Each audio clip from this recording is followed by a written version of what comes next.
Hello everyone, I hope you guys are having a good day today. We're going to take a look at a video that popped up on my feed here, and I'm quoting the name of the video: Bill Gates trashes mRNA vaccines after massively profiting from their development.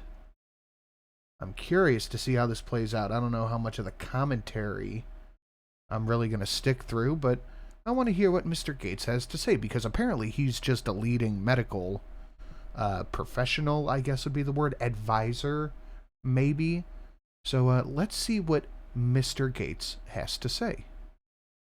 And as all of you darn well know, we have to trust the science. So let's listen to Science Man, who isn't a scientist. Anyway, so antibodies, antivirals. We think we can also have, very early in an epidemic, a thing you can inhale that will mean that you can't be infected, a blocker. Since when did we start coming to Bill Gates for our medical advice? And since when is he a farmer that owns most of the United States farmland? I just have a lot of questions. An inhaled blocker. We also need to fix the three problems with vaccines. The current vaccines are not infection blocking. They're not broad, so when new variants come up, you lose protection. And they have very short duration, particularly in the people who matter, which are old people. And every one of those things. So they're not broad, they don't stop infection, and they don't last. To me, that sounds like a failed product. Is fixable. In fact, doing that work is going to help vaccinology very, very broadly. That was Microsoft billionaire and philanthropist Bill Gates speaking on the coronavirus mRNA vaccines at a Lowry Institute event in Australia.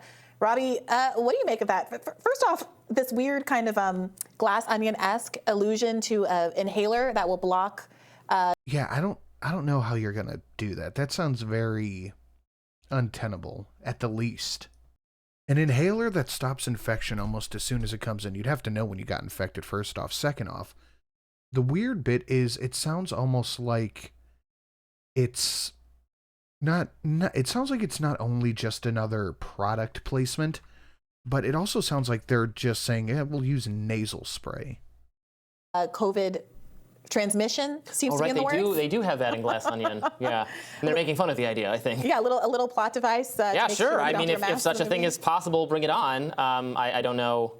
I haven't Consume product and get ready for more product. heard a lot about that being in the final stages of development, but of course, the main story here is that people are talking about is as Bill Gates kind of being open about the lower efficacy of the mRNA vaccine. yeah, I mean, he really nails it on the issues that we're having with them, which is the short duration of protection, not a significant discernible impact on transmission of cases, and you know, it's. Now, a couple of years ago, you would have been kicked off every platform on the internet for talking about this.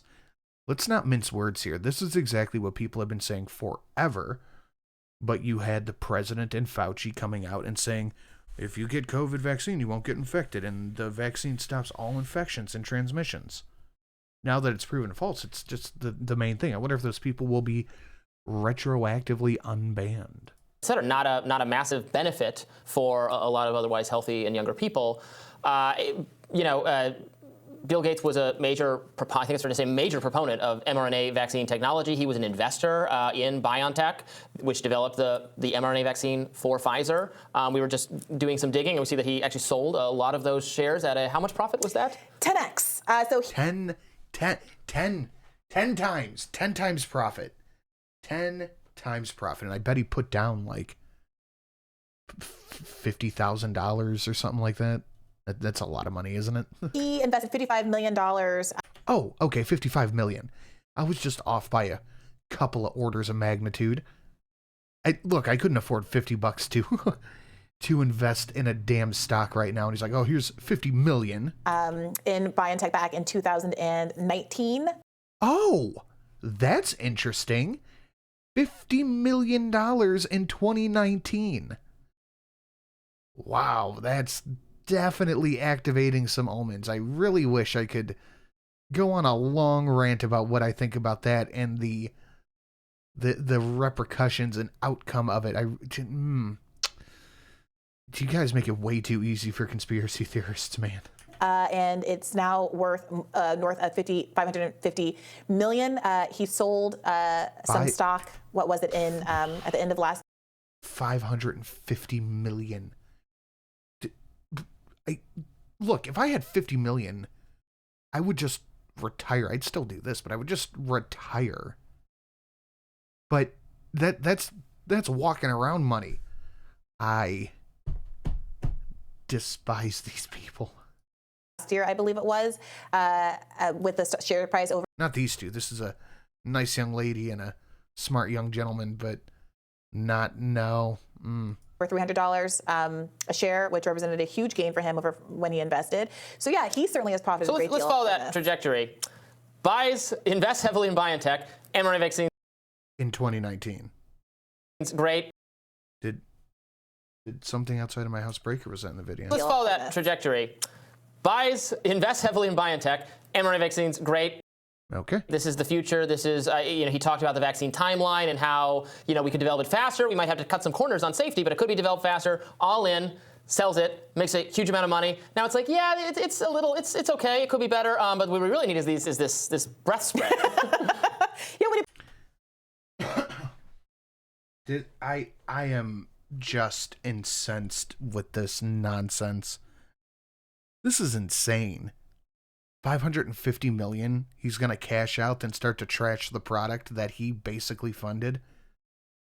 Oh. You put it like that, Robbie. It doesn't sound I don't mean to sound unreasonable, but yeah. that is the steps that was taken. That's what that is literally the factual timeline.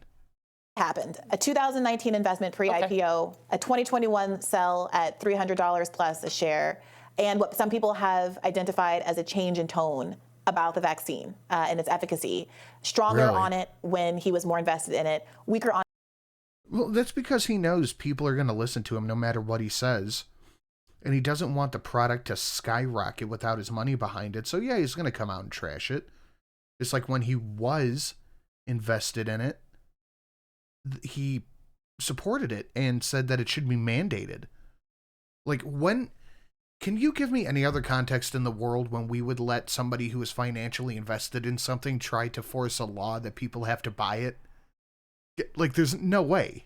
On it now, although still encouraging further investments in technology as he continues to be invested in BioNTech as a company to come up with other COVID interventions going forward. I mean, the idea of people, I mean, we talked about this in another segment today about Nancy Pelosi's stock investments. I mean, people who have any kind of policy role, official or unofficial, the way that Bill Gates has. I mean, Bill Gates' sheer wealth puts him in a position to be influential in a policy realm. But Pelosi actually signs effing bills. Wrongly, I would argue, but that is the way the world is operating. And for there not to be more interrogation of his conflict of interest here by the mainstream is deeply disturbing. Why is the Hill being so based right now? What is going on? This has earned a like. Good job, good reporting, Hill. And for people who have been skeptical of this aspect of Pfizer and the drug development around COVID, and who have been shot down by the mainstream media as kooks, anti-vaxxers and the like, when I frankly think that this issue of pharmaceutical corruption and people pushing various interventions, having an investment in profit, should have been an issue that the left was leading on. Because it's a constructive.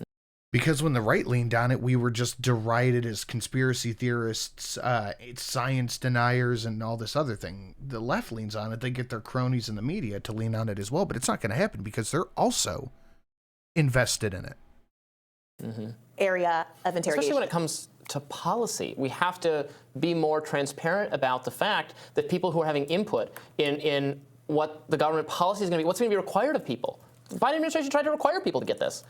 Doesn't it? Yeah. They damn well did, and I wonder how much money the Biden family had in on this too. These are things we should be asking.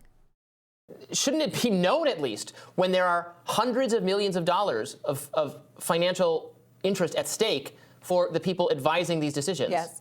I mean, not to mention tax money funding it. And their tune changes, it follows the money. Yeah. a few weeks ago, maybe a month or so ago, we talked about that story where the new booster, this isn't an argument against boosters, but it's an argument against this new booster that was supposed to offer more protection against the current variant, in fact, offered less protection. And then you dig a little deeper, and if the government has paid, like, what was it, $5 billion for this new booster that wasn't actually more effective than the booster that was already taken? No, don't say that. Don't say the government paid for it. Say taxpayers paid for it. Let's be honest about it. And all that money on a product that they're like, it doesn't really work, but yeah, well, the money's coming back in lobbying to us. We're fine. Happy about that. It's not just all the conspiracy theory kooks out there. The CDC itself. Exactly. It's like, wait a minute, you didn't tell us about that. But conspiracy theory, this is the same thing. If one person says it, it's praised and hailed as science. If someone else says the exact same thing, conspiracy theorist kook. It's a grift. These companies are... Ooh, damn. She's coming with the heat on that. It's a grift. Extracting money, taxpayer money, as it were, to pay for medical treatments that are not indicated by medical professions and, in fact, are yet less useful than what we already have. At the same time, and I talked about this in my radar, the Biden administration is opening its doors, its revolving doors, to people from these various industries, like Jeff Zients, who is the new chief of staff for Joe Biden as Ron Klain exits, who has spent his entire career profiting at the kind of companies, investing in these kinds of companies that have been overbilling the government. Oh, man, it's crazy. That's just crazy. Now, why would they bring somebody from the Federal Reserve in to run the Treasury? Why would they bring a representative from Pfizer in to be the chief of staff? Overcharging the government for Medicare and Medicaid payments and extracting these exact kind of overpayments. It is an enormous grift, and a grift that is incredibly common. Pharmaceutical companies have been trying to trick doctors and extract overpayments since time immemorial. Occasionally they get these taps on the wrist where they have to pay these settlements, but on the whole, they get away. Pfizer has the record for the largest criminal or civil, one of the two, the largest settlement ever paid in the United States. Pfizer holds that record. Keep that in mind. With it. And the idea that the Biden administration is now saying we want one of those guys to be in a senior leadership position here at the White House, it's deeply disturbing. Yeah, it is deeply disturbing. You got to follow the money a little bit. Like, I'm not. It shouldn't be wrong to say exactly that. You shouldn't be in trouble for telling people to follow the money. Demonizing people making money or people investing or any of that, but we need to know about it when it intersects with public policy, with important pushes with what you're describing. People connected to the healthcare industry who made millions of dollars now running the White House, now advising the president. This dude's on point. A president who seems like he's someone who can be advised. Do you know what I mean? who takes advice, who's at a stage of his life where he can listen to the people around him. Yeah, and not to mention the fact that Zients, of course, used to be a Facebook, and that he was the COVID czar. I mean, so incestuous. Oh, he worked at Facebook as the COVID czar. They're not even trying to hide this. It's like if you connect all the dots to all the positions he's been in, it's going to start to form a pentagram. Oh no! I think I'm in love with Brianna Joy Gray. It's so pernicious. All of the different pots that he's been in are frankly just not pots, not industries, not sectors that have been, shall we say, in line with the interests of the American people. We're gonna have a little seance to get rid of this bad stuff. Burn some sage. Is that what the witches and or kids are doing? What the hell is the Hill doing being this based? God, that's amazing. Guys, thank you for watching. Please like the video and share it out. Even leaving a comment is greatly appreciated for the algorithm and whatnot. Thank you to all the patrons listed down below. I am on Twitch, I am on TikTok, and I am on Patreon. Go ahead and give me a follow in all of those places, Twitter as well. Have a lovely, lovely evening, and we'll see you in the next one.